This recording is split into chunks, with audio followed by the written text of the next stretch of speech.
चलिए, बिस्मिल्लाहिर्रहमानिर्रहीम। हम थे यहाँ पर कि आर्टिकल 15 की शेख नंबर 4 का खुलासा ये है कि अगर मुल्क में कोई समाजी तौर पर, तालीमी तौर पर पसमानदा हैं, तो उनकी तरक्की के लिए वो अपने तौर पर जो कुछ खास बंदोबस्त करें, तो स्टेट यानी मुल्क या सरकार मौजूदा उनको नहीं रोक सकती। ये तफहीमी तौर पे बात अर्ज कर रहा हूँ। ये अपने माइक शाहनवाज जो है ना, कासमी एक साहब, दूसरे हजरात शाहनवाज बंद कासमी साहब, अपने माइक को बंद कीजिए। माइक बंद शाहनवाज कर लीजिए। कासमी, माइक बंद कीजिए।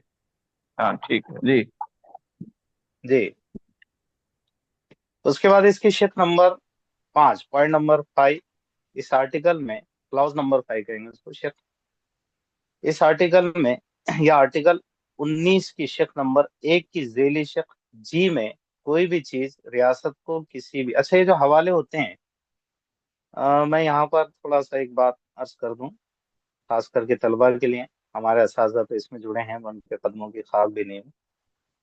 तो ये मैं जो एड्रेस कर रहा हूँ, जो मेरी मुखातबत है, वो तलबा अजीज से। बहरहाल, तो ये बात जो अर्ज कर रहा हूँ कि जिस तरह आप रेफरेंसेज में, हवालों में सुन रहे होंगे कि आर्टिकल 19 की शेख नंबर 1 की जेल शेख नंबर जी, और ऐसे ऐसे जो भी आप सुन रहे हैं, अलिफ बा ता, ये इसको यूं समझें आप कि अल कुरान युफस्सिरु बादुहु बादा, इस तरह जो आया है, जैसे कुरान अपनी तफसीर करता है, कुरान के बाज हिस्से खुद अपने बाज हिस्सों की तफसीर करते हैं। तो आगे मैं कह रहा हूँ एहतियातन जो मुझे कहना चाहिए, लेकिन पहले जो कह रहा हूँ सुनने। तो जैसे कुरान अपने बाज हिस्सों की तफसीर करता है, कुरान के बाज हिस्से बाज की तफसीर करते हैं, ऐसे ही मुल्क का हमारा आइन की बाज शिक़ें बाजों की मजीद तफसीर तफसीर तफसीर तो नहीं कहेंगे, तफसील पेश करती है या उसकी तशरीह करती है, उसको और वाज़ेह करती है। तो अब मैं दस्तूर हिंद और कुरान, कुरान अल्लाह का कलाम, मैं ये अर्ज करना चाहूंगा कि कुरान करीम ही ने दुनिया को ये सेंस दिया, ये तालीम दी, ये तरतीब बताई कि किस तरह से, जैसे कुरान अपने आप की तशरीह करता है, तफसीर करता है, तो दुनिया ने वहीं से लिया कि किस तरह से दस्तूर और आइन बनाए जाए कि वो खुद आइन की बात शेखें, बात की तफसील पेश करे या उसकी मजीद वजाहत करे, उसकी तौज़ीह करे। तो बहरहाल ये बात मैंने यहाँ से अर्ज की कि आप जो हवाले बीच में भी सुन रहे होंगे कि बाज शिकों में, बाज क्लॉजेज में बाज के रेफरेंसेज आए हैं, हवाले, तो ये कुरान ही से दुनिया ने सीखा है और फिर जाके एक दस्तूर तरतीब दिया है।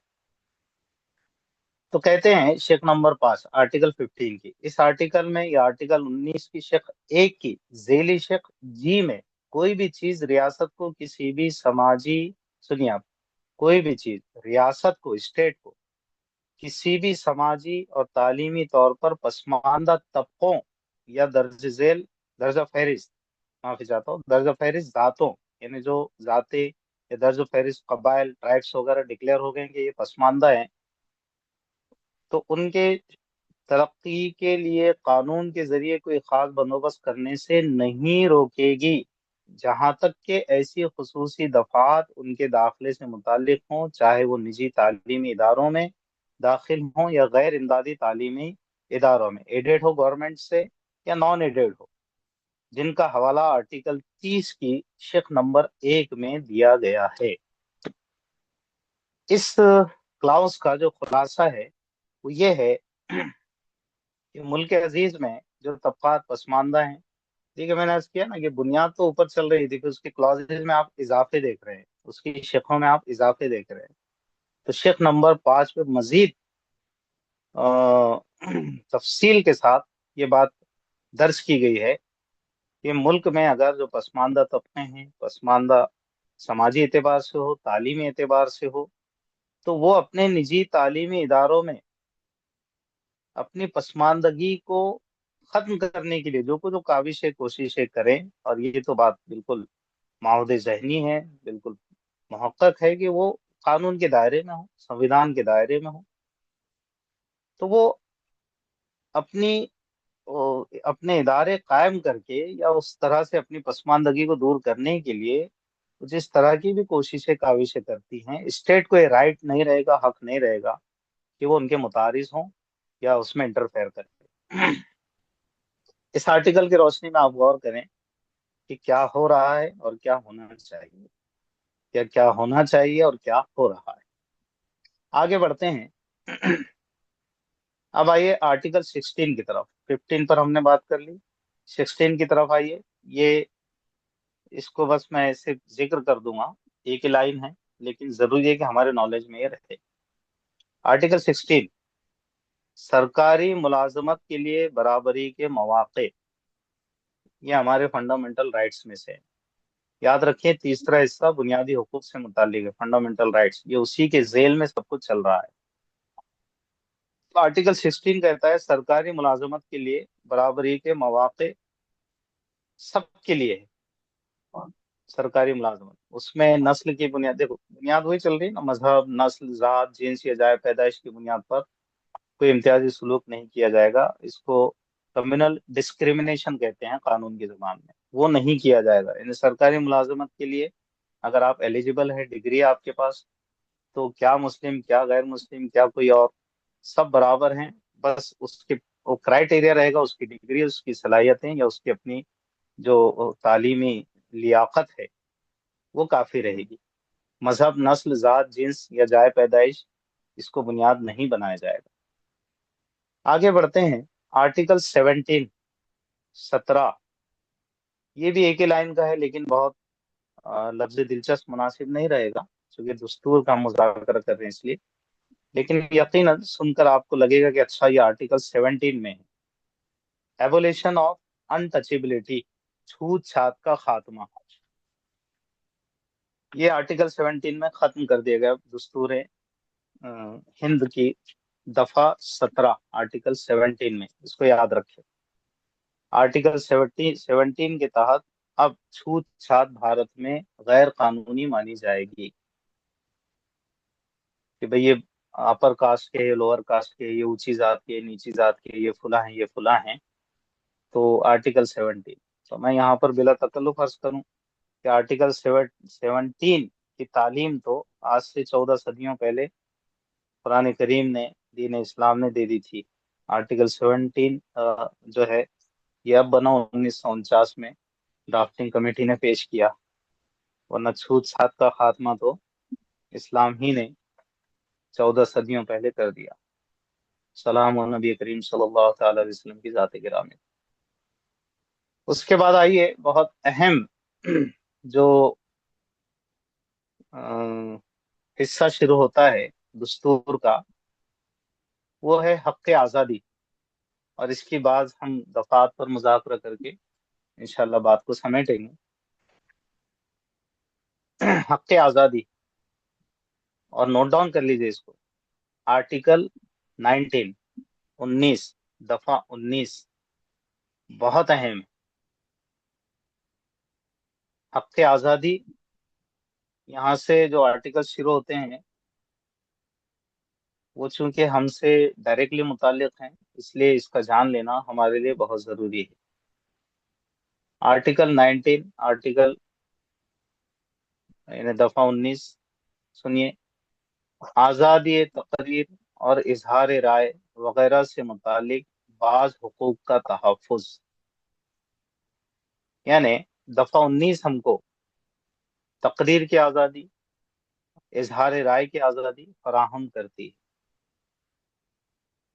اسی لیے آپ نے سنا ہوگا دھرنوں میں، مورچوں میں، میگزینس میں، اخبارات میں جو کوئی آرٹیکل لکھتا ہے، کہیں تقریر کرتا ہے، دھرنے مورچوں میں بھاشن دیتا ہے، تو یوں سمجھیں آپ اس کو کہ وہ آرٹیکل 19 کے تحت اپنے حق کو انجوائے کر رہا ہے، آزادی تقریر، اظہار رائے۔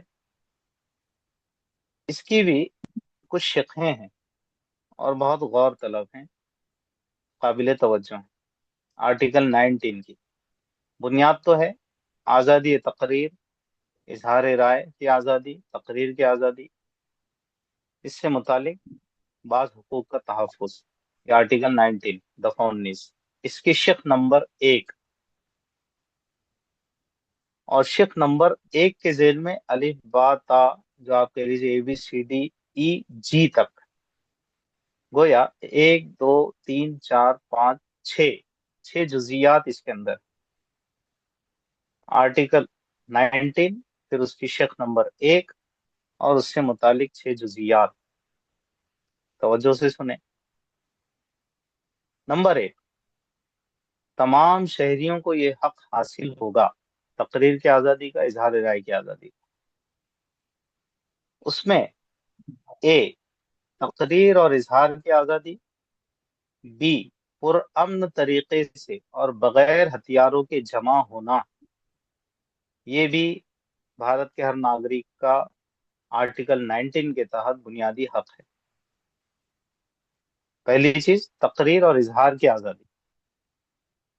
آپ اپنے خیالات کا اظہار، یا آپ کو گورنمنٹ سے یا اس کے قوانین سے اگر اعتراض ہیں، تو آپ تقریر کے ذریعے، تحریر کے ذریعے اس کا اظہار کر سکتے ہیں. یہ آپ کا بنیادی حق ہے.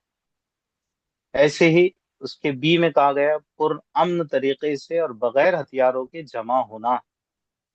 تو گویا آپ دھرنا، مورچہ، یہ اسی کے ذیل میں آتا ہے. دھرنا دے سکتے ہیں، مورچہ نکال سکتے ہیں، کانفرنسز کر سکتے ہیں، ایجوٹیشن والی یعنی احتجاجی آپ جلسے جلوس کر سکتے ہیں. یہ آرٹیکل 19 کے کلاؤز بی کے تحت ہم کو یہ رائٹ حاصل ہے. پرامن طریقے سے اور بغیر ہتھیاروں کے جمع ہونا، یہ ہمارے بنیادی حقوق میں سے ہیں. اس کا سی ہے ایسوسیشنز وغیرہ بنانا اور اس سے متعلق جو رائٹس ہمارے ہیں. ایسوسیشنز، یونینز، کوئی اجتماعیت، کوئی NGO ہو، یہ ساری چیزیں اس کے ذیل میں آ جاتی ہے آرٹیکل 19 کے تحت. اس کا ڈی ہے ہندوستان کے پورے علاقے میں آزادانہ نقل و حرکت کرنا. یہ بھی آرٹیکل 19 کے تحت ہمارا رائٹ ہے. آرٹیکل 19 دفعہ 19، ہندوستان کے یا بھارت کے پورے علاقے میں آزادانہ نقل و حرکت کرنا. بحیثیت ایک بھارتی، بحیثیت ایک ہندوستانی، ہم کہیں بھی آزادانہ نقل و حرکت کر سکتے ہیں. یہ ہمارا بنیادی رائٹ ہے. اس بنیاد پر ہم کو کہیں نہیں روکا جا سکتا کہ آپ فلاں مذہب کے ہیں، فلاں نسل سے ہیں، فلاں آپ کا یہ ہے. تو اس کو پھر کمیونل ڈسکریمنیشن کے تحت ایک غیر قانونی حرکت ہوگی، آپ اس کے خلاف مقدمہ بھی دائر کر سکتے ہیں. کیونکہ ہم کو بھارت کا دستور یہ حق دے رہا ہے کہ ہم ہندوستان کے پورے علاقے میں آزادانہ نقل و حرکت کر سکتے ہیں. آرٹیکل 19 کی شق نمبر 1 کا جو ای ہے، وہ بھی بہت غور طلب ہے کہ ہندوستان کی سرزمین کے یا بھارت کی سرزمین کے کسی بھی حصے میں رہنا اور آباد ہونا، یہ ہمارا بنیادی حق ہے. ہندوستان کی سرزمین کے کسی بھی حصے میں رہنا اور آباد ہونا، ہم رہ بھی سکتے ہیں، وہاں گھر بھی بسا سکتے ہیں، وہاں زمین خرید سکتے ہیں، ہم اس کے مالک بن سکتے ہیں قانونی طور پر. تو یہ بھی ہمارا بنیادی حق ہے. ایسے ہی آرٹیکل 19 کے تحت جی، کسی بھی پیشے پر عمل کرنا یا کسی پیشے، تجارت یا کاروبار کو جاری رکھنا، یہ ہمارا دستوری بنیادی حق ہے. کسی بھی پیشے پر عمل کرنا، بہرحال وہ قانون کے دائرے میں ہو، علی الاطلاق نہیں. تو کسی بھی پیشے پر عمل کرنا یا کسی پیشے، تجارت یا کاروبار کو جاری رکھنا. تو یہ نہیں کہا جا سکتا کہ بھی فلاں پیشہ اختیار مت کرو، فلاں کام نہ کرو، فلاں دکان نہ کھولو، فلاں مال نہ بیچو، فلاں چیزیں نہ بیچو. تو یہ یاد رکھیں، اگر کوئی ہم سے اس طرح کہتا ہے تو وہ دستور ہند کے آرٹیکل 19 کا وائلیشن کرتا ہے، اس کی خلاف ورزی کر رہا ہے.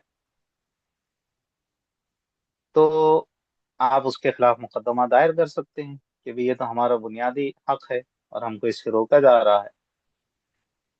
اب آخری بات، کیونکہ وقت بھی ہوا چاہتا ہے، اور یہاں پر یہ بات عرض کر دوں کہ ابھی یہ بحث مکمل نہیں ہوئی ہے. तो इंशाल्लाह सुनना इंशाल्लाह, अगर हजरत हजरात असातिज़ा इकराम जो मेरी इस अपने इस तालिब इल्म की बात आवाज़ सुन रहे हैं, वो इजाज़त दें तो आइंदा हफ्ते फिर इसको मजीद जो दीगर दफात है उस पर डिस्कशन होगा इंशाल्लाह। दो किस्तों ही में करना पड़ेगा इसको, ये आज की पहली किस्त थी हमारी। तो ये जो बात है, आखिरी बात सुन लीजिए बतौर मुज़ाकरा। हम आज आर्टिकल 21 ही पर डिस्कस करते हुए बात को समेट लेंगे। अगला जो बाब शुरू होता है वो जान और जाती आज़ादी का तहफ़्फ़ुज़। ये जो हमारे फंडामेंटल राइट्स चल रहे हैं, बुनियादी हुकूक, उसके झेल में सब आपके सामने रखा गया। उसमें से जो आज की नशिस्त का आखिरी नुक्ता है वो है जान और जाती आज़ादी का तहफ़्फ़ुज़। जान का तहफ़्फ़ुज़ और जाती आज़ादी का तहफ़्फ़ुज़, यह है आर्टिकल 21 दफा 21 के तहत। दफा 21 में कहा गया है किसी भी शख्स को उसकी जिंदगी या जाती आज़ादी से महरूम नहीं किया जाएगा सिवाय कानून के तयशुदा तरीक़े कार के मुताबिक। क्या मतलब है कि किसी भी शख्स को उसकी जिंदगी या जाती आज़ादी से महरूम नहीं किया जाएगा। हाँ, वो कानून ही में अगर उसको सजाए मौत होती है कानून के तहत, या फिर कोई और सजा होती है उम्र कैद की, लाइफ उसको कहते हैं, लाइफ इम्प्रिजनमेंट, वो होता है तो अलग बात है। वरना बुनियादी तौर पर हर शख्स अपनी जिंदगी में आजाद है, तो उसकी जिंदगी या जाती आजादी से उसको महरूम नहीं किया जाएगा। वो अपनी जिंदगी में आजाद है, उसकी जान भी महफूज है, उसकी आजादी भी महफूज है। इसलिए इसका उन्वान जो है जान और जाती आजादी का तहफ़्फ़ुज़, ये स्टेट की जिम्मेदारी है। ये मुल्क का आइन और दस्तूर ये हक दिए हुए, इसलिए हर गवर्नमेंट, हर सरकार जो उस वक्त सत्ता में हो, उस वक्त इख्तदार में हो, ये उसकी जिम्मेदारी बनेगी कि आर्टिकल 21 के तहत भारत के हर नागरिक को वो जिंदगी की आज़ादी बनाए रखे उसकी, और उसकी जाती आज़ादी भी कायम और दायम रखे, बनाए रखे, उसको मजरूह ना होने दे। ये तहफ़्फ़ुज़ भी हमारा बुनियादी हक है। अब आप देखें कि इन तमाम बातों का जो खुलासा है और जो हमने मुज़ाकरा किया है कि आर्टिकल्स, मुल्क का दस्तूर और आइन जो इतना खूबसूरत, इतना प्यारा, इतना शफाफ, इतना ट्रांसपेरेंट है, उसके मुताबिक अगर हम हालात को देख रहे हैं तभी हाँ, बहुत अच्छी बात, वेल एंड गुड। और अगर नहीं देख रहे हैं तो हम सबको कम से कम इन बुनियादी हुकूक जो शेख हैं या जो आर्टिकल्स आपके सामने रखे गए इसके तहत नॉलेजेबल होते हुए हम सबको इसकी मेहनत करनी चाहिए कि भाई ये मुल्क के दस्तूर और आइन के लिए खतरा है अगर इस तरह के कवानीन बनते हैं या इस तरह का सिस्टम चलता है या चलाए जाने की कोशिश की जा रही हो। यही वजह है कि हमारे अकाबरीन उलमा इकराम जब कभी देखते हैं कि ये मुल्क के आइन और दस्तूर को कमजोर कर सकती है ये बातें या ये पॉलिसीज या ये कवानीन, तो वो बराबर फिर इसको एक उन्वान बनाते हुए ये कहते भी हैं कि मुल्क बचाओ, दस्तूर बचाओ, आइन बचाओ। तो मुल्क का दस्तूर और आइन बचेगा तो मैं फिर से रिपीट करता हूँ कि हमारे मुल्क के अजीज के मुकदमे में, प्रियम्बल में लिखा हुआ है कि चूंकि मुल्क एक सोशलिस्ट, सेक्युलर, डेमोक्रेटिक रिपब्लिक ये बनाने के लिए हर शहरी को पुख्ता अज़्म करना चाहिए, जिसमें इंसाफ, समाजी, इक्तिसादी, सियासी सोच, इजहार, अकीदा, ईमान और इबादत की आज़ादी ये सबको बराबर की हासिल रहेगी। तो मुल्क में इत्तेहाद और भाईचारा इसको फरोग देना ये भी हर शहरी की जिम्मेदारी होगी। इसकी सालमियत को यकीन बनाना ये भी हर शहरी की जिम्मेदारी होगी। तो जब ये सारी चीजें हैं तो हमारा भी ये एक बुनियादी हक के साथ साथ बुनियादी फरीजा बनता है कि हम दस्तूर बचाने की हर वक्त फिक्र करते रहें ताकि मुल्क में अमन अमान कायम रहे, अमन शांति बनी रहे। आज हमने आर्टिकल 21 तक मुज़ाकरा किया। उसके बाद बहुत अहम जो उन्वान शुरू होता है वो मजहब की आज़ादी का हक, इसीलिए मैंने इसको दूसरी किस्त में डाला है। आर्टिकल 25 से मजहब की आज़ादी के जो हुकूक हमको हासिल हैं दस्तूर और आईन हिंद के तहत, तो इंशाअल्लाह ताला मजहब की आज़ादी के हुकूक और दीगर जो चीज़ें हैं वो हम आइंदा किस्त में डिस्कस करेंगे। जब मजहब की आज़ादी की बात आ रही तो जाहिर सी बात है हमारे इदारे, मदारिस, दीनी सरगर्मियाँ और जो दीन की तबलीग, दावत देना वगैरह, ये सारी जो आर्टिकल्स के तहत आती हैं दस्तूर के, तो हम इंशाल्लाह आइंदा किस्त में उसको डिस्कस करेंगे। और मुमकिन है कि इंशाल्लाह ताला उसी में हम इख्तिसारन और इजमालन जो वक्फ एक्ट जो इस वक्त बनाया है सरकार ने, गवर्नमेंट ने, तो उसको भी हम कहीं ना कहीं इंशाल्लाह दस्तूर और आइन की रोशनी में डिस्कस करने की कोशिश करेंगे इंशाल्लाह ताला। वमा अलैना इल्लल बलाग। तो इंशाल्लाह ताला आइंदा हफ्ते अगर अस्हाब इकराम इजाजत दें या जो निज़ाम बनाए उसके तहत में ताबे रहूंगा इंशाल्लाह ताला। तो ठीक है, जज़ाकुमुल्लाहु खैरन। जज़ाकुमुल्लाह खैर। जज़ाकुमुल्लाह खैर, बहुत अच्छा रहा। और वही इंशाल्लाह आइंदा हफ्ते इसी वक्त जो है आपका ही दूसरा मुहादरा होगा। कोशिश जी करें कि अगर इसमें इंशाल्लाह। सिमट जाए, नहीं तो एक हफ्ता और मजीद आप ले सकते हैं, कोई मसला नहीं। जी इंशाल्लाह ताला। जी जज़ाकुमुल्लाह। ठीक। अस्सलाम वालेकुम।